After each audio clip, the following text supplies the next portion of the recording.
जय श्री राम। श्री रामचरितमानस नवा पारायण सप्तम दिन के उपाख्यान में सीता खोज का श्री राम को समाचार। सीता ने हनुमान जी को विदा करते समय गमगीन होकर कहने लगी, हे हनुमान जी, आप प्रभु श्री राम जी से कहना, आपने इंद्र के बेटे के द्वारा मुझे जब प्रताड़ित किया गया तब उसका एक नेत्र फोड़ करके उसे दंड दिया था। अब मुझे इस कष्ट से आज तक मुक्त क्यों नहीं कराया है? हे माता, हनुमान जी ने कहा, हे माता, धैर्य रखो। मैंने भी तो वही उन्हीं की कृपा से लंका जलाई है। मास दिवस महुनाथ न आवा, तो पुण्य हो मोहि जियत नहीं पावा। हनुमान जी ने सीता जी को अनेक प्रकार से समझा करके धीरज बंधवाया, फिर चरणों में सिर नवा करके श्री राम जी के पास गमन किया।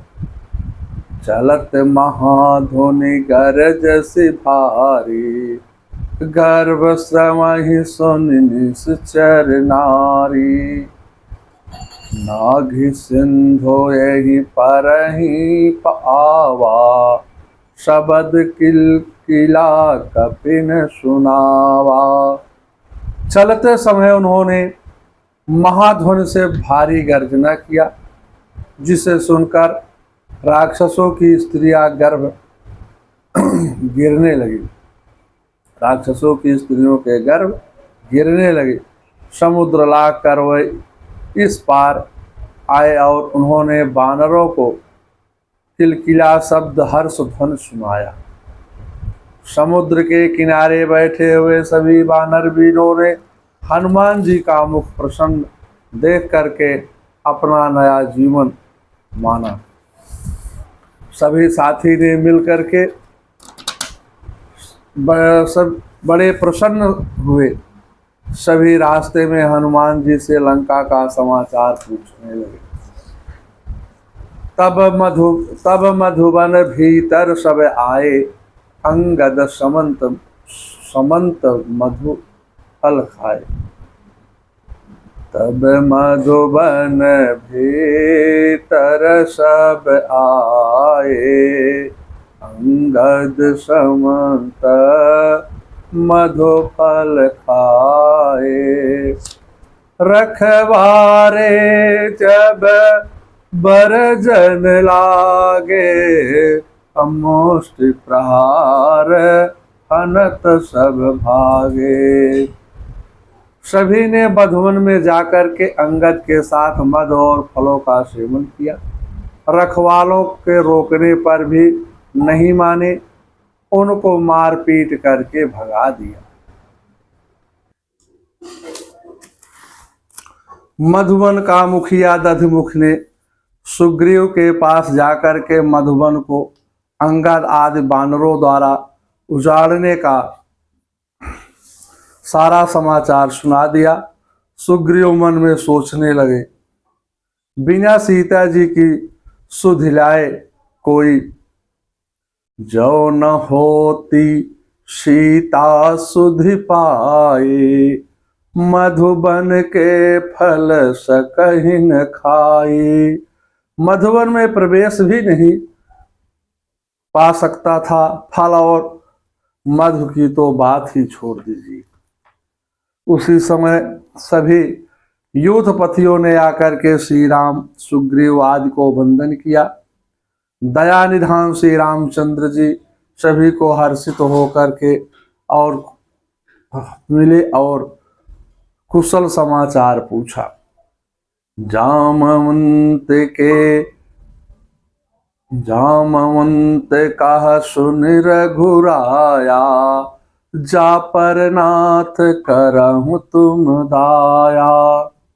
जम्बवान कहने लगे, हे प्रभु जी, जिस प्रकार आपकी कृपा है वही सब प्रकार से प्रसन्न है।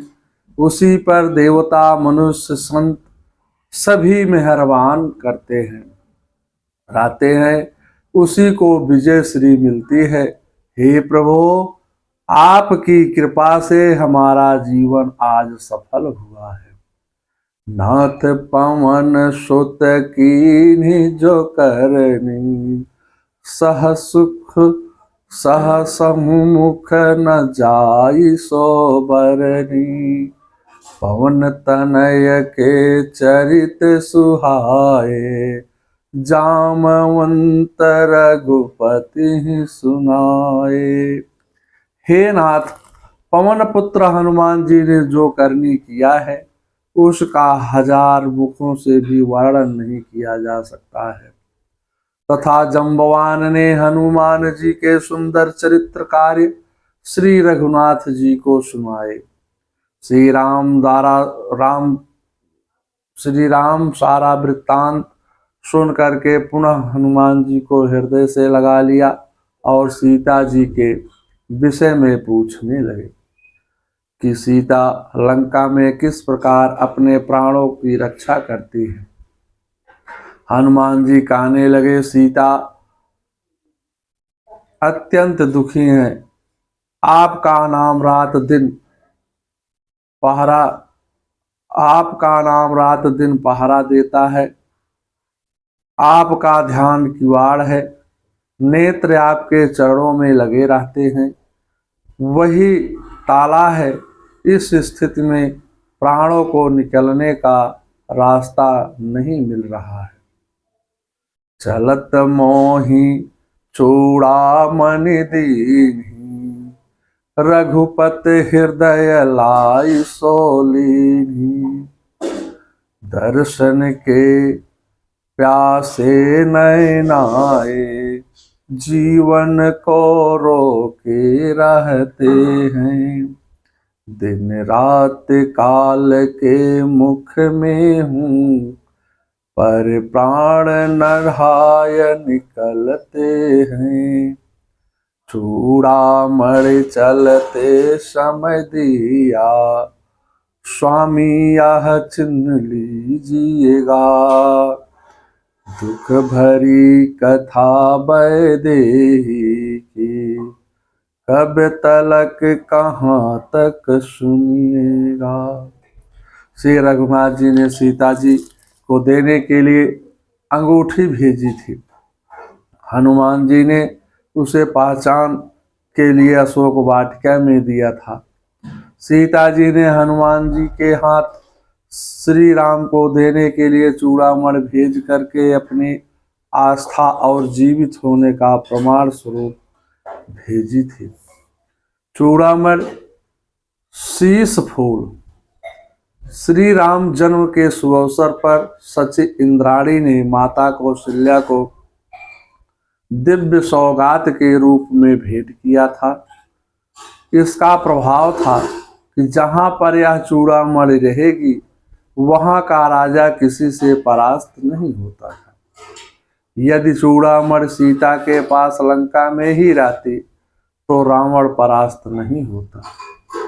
कर का भूषण भेज कर मानव कर गहिलीन, सिर का भूषण भेज कर चरण शीस धरि दीन। अंगूठी, श्री राम जी के हाथ का अंगूठी भेजकर मानो सीता जी जो दुखों के समुद्र में डूबी रही थी उनका हाथ पकड़ लिया। चूड़ामणि, सीता जी ने सिर का आभूषण भेजकर मानो अपनी भूल के पश्चाताप स्वरूप अपना सिर श्री राम जी के चरणों में रख दिया। हनुमान जी ने राम से लंका में रह रही सीता का निराशावादी वक्तव्य सुना दिया।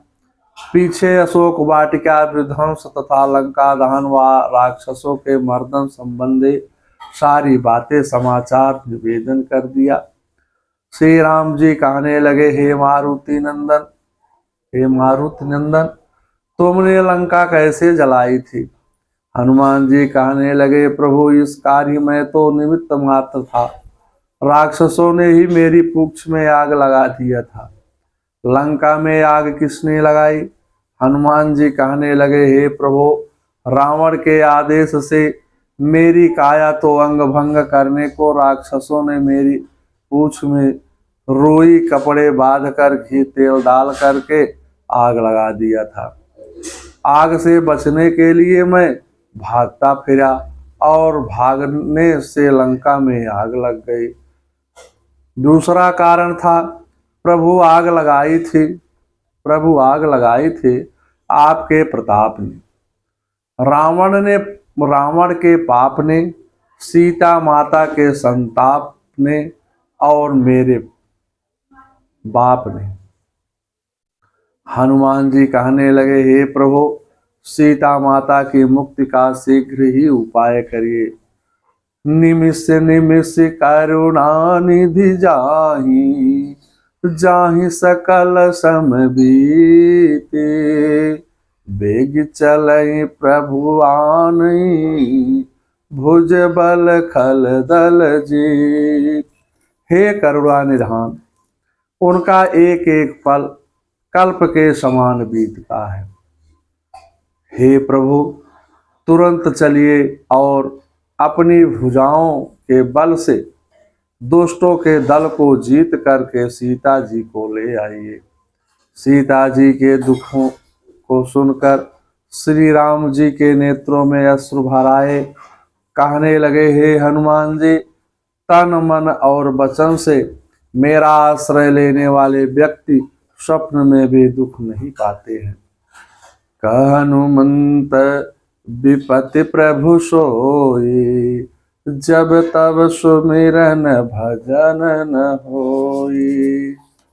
हे प्रभु, आपका विस्मरण नाम का ही जीव के दुख का कारण होता है।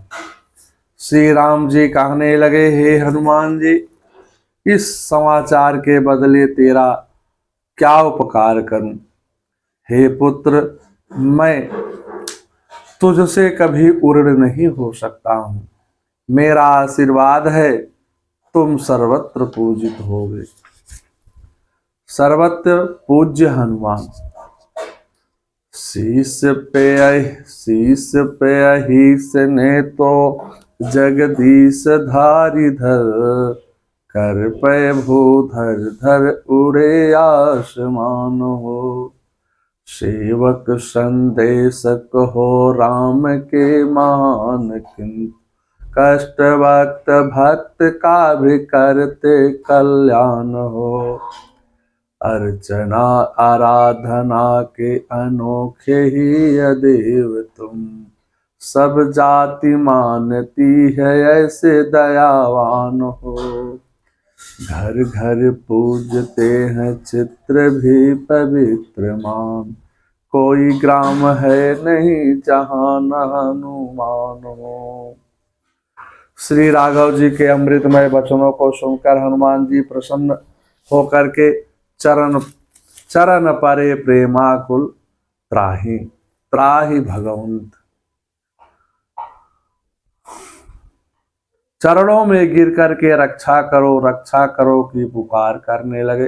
भगवान बार बार अपने दोनों हाथों से हनुमान जी के सिर पर हाथ रख करके उठा रहे हैं, परंतु हनुमान जी उठकर खड़े नहीं हो रहे हैं। श्री राम पुनः प्रसन्न होकर के लंका के समाचार पूछते हैं और हनुमान जी सकुचा करके सारा वृत्तांत सुनाकर माता सीता की मुक्ति हेतु श्री राम से निवेदन करते हैं। मंगलम भगवान विष्णु मंगलम गरुड़ाध्वजा, मंगलम पुंडरीकाक्षाय मंगलाय तनोहरि।